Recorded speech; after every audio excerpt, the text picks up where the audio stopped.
जगद्गुरू संत एकनाथ महाराजांची पालखी आज पंढरपूरकडे प्रस्थान ठेवणार आहे। महाराष्ट्रातल्या मानाच्या पालख्यापैकी संत एकनाथ महाराजांची पालखी आहे। महाराष्ट्राच्या ज्या मानाच्या पालख्या पंढरपूरकडे प्रस्थान ठेवतात त्या पालख्यांचा प्रत्येक रथ हा चांदीचा होता, मात्र संत एकनाथ महाराजांचा रथ चांदीचा नव्हता।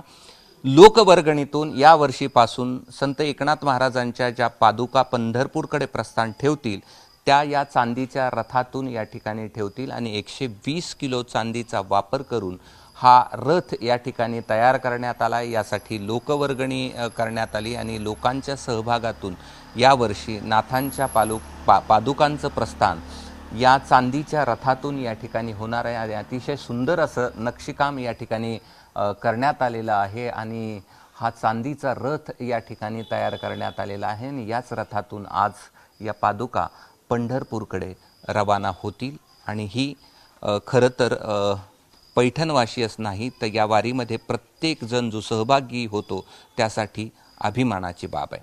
कॅमेरामन धनंजय दारुंटेसह मी कृष्णा केंडे, एबीपी माझा, पैठण, छत्रपती संभाजीनगर। एबीपी माझा, उघडा डोळे बघा नीट।